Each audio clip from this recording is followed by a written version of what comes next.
Vamos a conversar con el ingeniero agrónomo Ricardo de Izaguirre, presidente del INALE, el Instituto Nacional de la Leche, que ayer compareció en la conferencia de prensa junto al ministro Aguerre. Ingeniero de Izaguirre, buen día, gracias por acompañarnos. Buen día, ¿cómo está, Cotelo? En pocas palabras, ¿cómo es el panorama en esos departamentos que acabo de mencionar?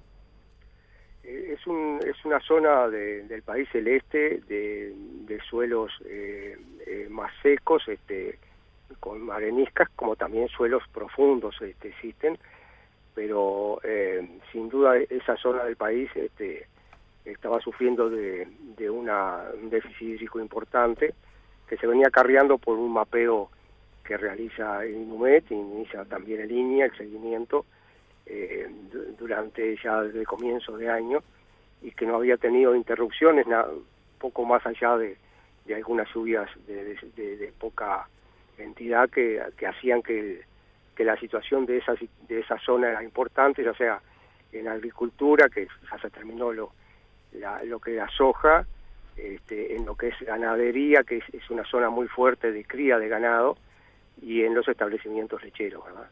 Justamente, para algunos oyentes puede sonar raro esto de lechería en esa zona del país. No es la cuenca lechera típica, ¿verdad? No es la región lechera por excelencia. Usted, por ejemplo, usted es productor lechero, pero en Florida. Sí, esta zona, en estos 5 departamentos, participan 250 productores, de ellos unos 30 productores son queseros y el resto remitentes. Los remitentes son 60 a Coleme, la cooperativa de Melo, que es la cooperativa más antigua del país, casualmente. Qué buen dato, no lo tenía. Sí, es una cooperativa que con orgullo ellos la definen como la más antigua, y después los demás son remitentes a Conaprole, o sea que es un abordaje que para nosotros es bastante, se realiza en forma bastante continua, porque precisamente el INALE tiene 2 abordajes, uno con OPP, que precisamente está enfocado a Coleme, a los productores de esa gremial que remitentes a esa empresa y los localizados en Cerro Largo, apoyando el campo de recría y apoyando a los productores puntuales que se acojan a este proyecto de desarrollo. Como usted... Y después un proyecto, ¿sí? No, adelante. Después un proyecto con la Facultad de Agronomía, con la Asociación Nacional de Productores de Leche, INIA, en el cual lo que se permite es transferencia de tecnologías precisamente en zonas no tradicionales, o sea que incluye desde el litoral oeste, o sea, Salto, después la zona del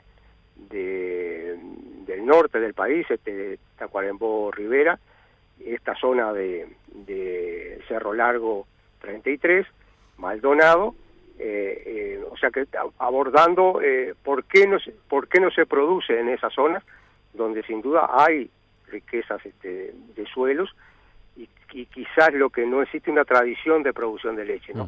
Pero nos parecía que era bueno que en esas zonas hubiera también el abordaje, ver cuál es la tecnología que más se adecua ahí a esas. Como usted mencionó, el déficit hídrico en esa zona del país afecta a distintas producciones agropecuarias, pero ya que estamos hablando con el presidente del INALE, ¿por qué no nos detenemos concretamente en estos que veníamos mencionando, los productores lecheros? ¿De qué manera? ¿Puede dar algunos ejemplos de cómo la falta de agua altera, entorpece, complica esa actividad en particular? Sí, en el caso de los productores de esa zona, es una zona más bien de producción estival. Los inviernos son muy duros y el trabajo en pasturas está referida precisamente a cultivos de verano y a cultivos de invierno, ya que las especies forrajeras permanentes tienen mayor sufrimiento y se está buscando qué adaptaciones puedan realizarse a ese tipo de territorio para poder hacer más continuo la producción y tener pasturas de más largo aliento. Las pasturas terminan siendo el alimento de las vacas lecheras, ¿verdad? Para el sector lechero, que es exportador en su 70%, el producir en base a pasturas es la clave de nuestra competitividad. Por lo cual, el encontrar un mecanismo que en esa zona permita que la rotación de cultivos sea la adecuada nos permiten mejorar la competitividad de ese sector, ¿verdad? De ese productor. Si solamente nos mantenemos a cultivos anuales y a concentrados, los costos suben sin duda. Uh-huh. Entonces, cuando falta el agua, ¿qué ocurre? Cuando falta el agua, sucedió en este momento que prácticamente las pasturas que tenían los productores se secaron. Hay que hacer una renovación de ellas y hacer cultivos anuales para salir de esta situación, que sin duda va a demorar, porque ahora vienen los fríos.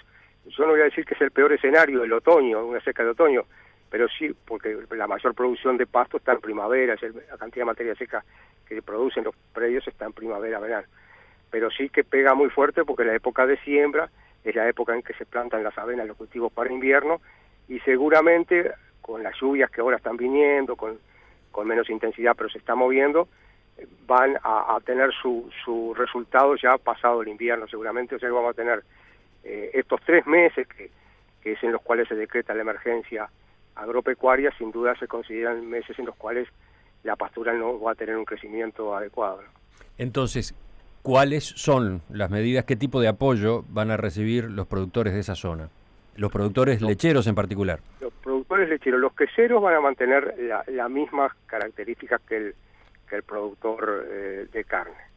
O sea que el productor quesero va a tener raciones y tiene un comportamiento de pastoreo más de campo natural y de ración que el productor de leche. Al productor de leche buscamos mantenerle las dos situaciones, la suplementación de su ganado, igual que en ganado de carne, seguramente con más volumen de concentrado y más específico, porque el productor lechero sabe ya cómo combinar los productos, diariamente da ración, no es esporádicamente, sino que tiene toda una mecánica de dar ración, o sea que eso le es fácil introducirlo en su esquema.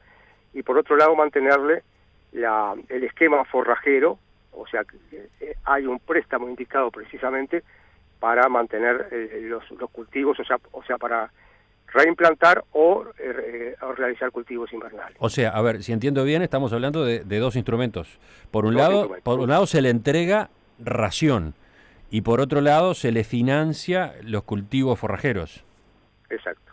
Uno con una capacidad de pago o sea, un año de gracia y un año donde se paga, el de raciones, y el de cultivos se va a pagar en 24 cuotas. Uh-huh. ¿Hay ración suficiente como para hacer esta distribución?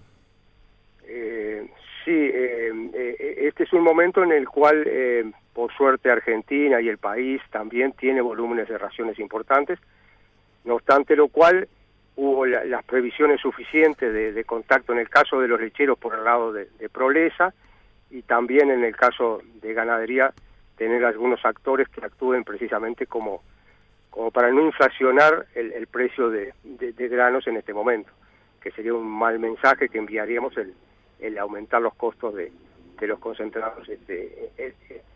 Cuando nosotros designamos una zona de emergencia, no olvidamos que zonas aledañas u otras zonas del país también pueden estar sufriendo y no pretendemos desequilibrar las situaciones de mercado de granos, ¿no?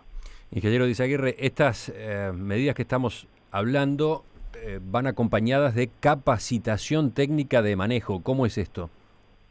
En el caso de los predios de ganado de carne, nos parecía que era importante que el productor, cuando diera ración, supiera qué condiciones tiene y que a su vez la fuera introduciendo en su mecánica de trabajo, que le pudiera usar en la suplementación en concentrados en aquellos momentos de crisis, independiente de esta, viendo esta crisis como una oportunidad de introducir tecnología de trabajo para los periodos en los cuales no necesariamente haya una crisis, sino que las crisis naturales siempre se producen en nuestro país.